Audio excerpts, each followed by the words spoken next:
प्रभु यीशु मसीह में मेरे प्रिय भाइयों और बहनों, हमारे प्रभु और उद्धारकर्ता यीशु मसीह के पवित्र, जीवनदायी और प्रेममय नाम में मैं आप सभी का आज की दिव्य कृपा की प्रार्थना में हार्दिक स्वागत करता हूँ।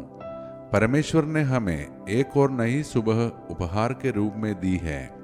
हो सकता है आज हमारे सामने अनेक चुनौतियाँ हो।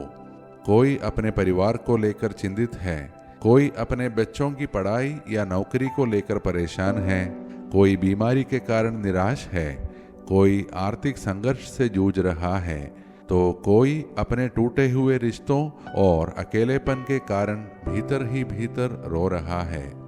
लेकिन आज भी परमेश्वर हमें निराशा में नहीं छोड़ता। वह हमें अपने वचन के द्वारा बुलाता है और कहता है, अपने हृदय की भूमि को जोतो, क्योंकि अब समय है मुझे खोजने का। प्रिय भाइयों और बहनों, संसार बदल सकता है, परिस्थितियां बदल सकती है, लोग बदल सकते हैं, लेकिन जो व्यक्ति परमेश्वर की ओर लौटता है उसका जीवन कभी पहले जैसा नहीं रहता। आइए आज इस प्रार्थना में केवल अपनी आवश्यकताएं ही नहीं बल्कि अपना पूरा जीवन प्रभु के हाथों में सौंप दें। मैं आप सभी का हृदय से धन्यवाद करता हूँ जो प्रतिदिन इस दिव्य कृपा की प्रार्थना में भाग लेते हैं, इसे अपने जीवन के लिए कृपाएं प्राप्त करते हैं, इसे दूसरों के साथ साझा करते हैं और अनेक जीवनों में आशीष का कारण बनते हैं। प्रभु इसके लिए आपको भरपूर आशीष दे। अब आइए प्रिय भाइयों और बहनों, हम श्रद्धा और विश्वास के साथ परमेश्वर के जीवित वचन को ध्यानपूर्वक सुने। आज का हमारा मनन का वचन नबी होशिया का ग्रंथ अध्याय 10 से लिया गया है। अपने लिए धार्मिकता बो, प्रेम का फल काटो, अपनी पड़ी हुई भूमि को जोतो, क्योंकि अब समय है प्रभु को खोजने का, ताकि वह आकर तुम पर धार्मिकता की वर्षा करे। मेरे प्रिय भाइयों और बहनों, आज का यह वचन हमारे हृदय की मिट्टी के बारे में बात करता है। यदि किसान खेत को जोते बिना बीज बो दे तो क्या अच्छी फसल मिलेगी? नहीं। पहले भूमि तैयार करनी पड़ती है, पत्थर हटाने पड़ते हैं, तब कहीं जाकर बीज उगता है, बढ़ता है और फल देता है। ठीक यही बात हमारे जीवन पर भी लागू होती है। हम चाहते हैं कि परमेश्वर हमें आशीष दे, हम चाहते हैं कि हमारे परिवार में शांति हो, हम चाहते हैं कि हमारी प्रार्थनाएं सुनी जाए, लेकिन क्या हमने अपने हृदय की भूमि तैयार की है? कहीं हमारे भीतर वर्षों की कड़वाहट तो नहीं? कहीं हम किसी को क्षमा न कर पाने का बोझ तो नहीं ढो रहे? कहीं ईर्ष्या, क्रोध, अहंकार और स्वार्थ ने हमारे हृदय को कठोर तो नहीं बना दिया? प्रिय भाई और बहनों, आज का मनुष्य बाहर से बहुत सफल दिखाई देता है, लेकिन भीतर से थका हुआ है। मोबाइल में हजारों मित्र हैं, लेकिन दिल की बात सुनने वाला कोई नहीं। बैंक खाते भर रहे हैं, लेकिन हृदय खाली होता जा रहा है। घर बड़े हो रहे हैं, लेकिन परिवार छोटे और रिश्ते कमजोर होते जा रहे हैं। इसलिए परमेश्वर आज कहता है, पहले अपने हृदय की भूमि को जोतो, अपने मन से शिकायतों को निकालो, अपने भीतर से घृणा को निकालो, अपने जीवन में प्रार्थना के लिए समय निकालो। यदि हम अपने हृदय को परमेश्वर के लिए खोल देंगे तो वही परमेश्वर हमारी सूखी आत्मा पर अपनी कृपा की वर्षा करेगा।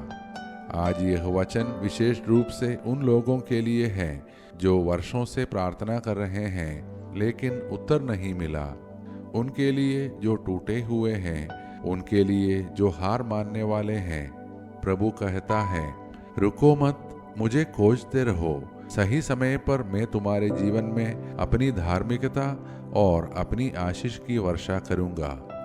कभी कभी हम चाहते हैं कि परमेश्वर हमारी परिस्थितियां बदल दे, लेकिन आज का वचन कहता है, पहले परमेश्वर तुम्हारा हृदय बदलना चाहता है, और जब हृदय बदल जाता है तो जीवन भी बदलने लगता है। अब आइए प्रिय भाइयों और बहनों, हम सब पूरे विश्वास और विनम्रता के साथ अपने आप को प्रभु के हाथों में सौंप दें और मिलकर प्रभु से प्रार्थना करें। हे प्रेममय परमपिता परमेश्वर, आज इस नई सुबह और इस अनमोल जीवन के लिए हम आपका धन्यवाद करते हैं। आपने हमें सुरक्षित रखा, नई सांसें दी और एक बार फिर अपनी उपस्थिति में आने का अवसर दिया। हे प्रभु, आज हम अपने हृदय को आपके सामने खोलते हैं। यदि उसमें कड़वाहट, घृणा, ईर्ष्या, स्वार्थ, निराशा या अविश्वास ने स्थान बना लिया है तो कृपया उसे अपनी कृपा से शुद्ध कर दीजिए। हमारे भीतर ऐसा नया हृदय उत्पन्न कीजिए जो केवल आपसे प्रेम करे और आपकी इच्छा के अनुसार जीवन जीना चाहे। हे प्रभु, हमारे परिवारों को अपनी विशेष आशीष प्रदान कीजिए। हमारे घरों में प्रेम, सम्मान, क्षमा और एकता बनी रहे। जहाँ टूटन है वहाँ मेल मिलाप हो, जहाँ निराशा है वहाँ आशा का प्रकाश फैलाइए। हम अपने बच्चों को आपके चरणों में समर्पित करते हैं, विशेष रूप से उन बच्चों और युवाओं को जो पढ़ाई, नौकरी या अन्य कारणों से घर से दूर है। उनकी रक्षा कीजिए, उन्हें सही मार्ग दिखाइए, उन्हें हर बुरी संगति, हर दुर्घटना और हर प्रलोभन से बचाइए। आपके पवित्र स्वर्गदूत उनके साथ रहे। हे प्रभु, जो बीमार है उन्हें चंगाई दीजिए। जो मानसिक तनाव, चिंता, अकेलेपन और अवसाद से जूझ रहे हैं उन्हें अपनी शांति और सांत्वना प्रदान कीजिए। जो बेरोजगार हैं उन्हें सम्मानजनक रोजगार दीजिए। जो आर्थिक कठिनाइयों में हैं उनके लिए नए अवसरों के द्वार खोल दीजिए। जिनके व्यापार या कार्य में रुकावट है उन्हें अपनी भरपूर आशीष प्रदान कीजिए। आज विशेष रूप से हम उन सभी लोगों के लिए प्रार्थना करते हैं जिन्होंने हमसे प्रार्थना करने का निवेदन किया है। प्रभु, उनकी हर आवश्यकता, हर आंसू और हर मनोकामना आप जानते हैं। यदि उनकी इच्छाएं आपकी पवित्र योजना के अनुसार है तो उन्हें पूर्ण कीजिए और उनके जीवन में अपने चमत्कार प्रकट कीजिए। आज जिनका जन्मदिन है उन्हें उत्तम स्वास्थ्य, लंबी आयु और आपकी विशेष कृपा प्रदान कीजिए। जो अपनी विवाह वर्षगांठ मना रहे हैं उनके वैवाहिक जीवन को प्रेम, विश्वास और आनंद से भर दीजिए। हे प्रभु, हमारे देश भारत को आशीष दीजिए। हमारे देश में शांति, न्याय, धार्मिक सद्भावना और भाईचारा बना रहे। हमारे नेताओं को बुद्धि, ईमानदारी और सेवा का भाव प्रदान कीजिए। पूरे विश्व में जहाँ युद्ध, हिंसा और नफरत है वहाँ आपकी शांति स्थापित हो।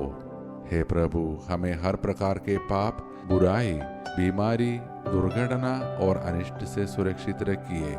हमें और हमारे परिवारों को अचानक और अप्राकृतिक मृत्यु से बचाइए। आज हम विश्वास के साथ अपना पूरा जीवन आपके हाथों में सौंपते हैं।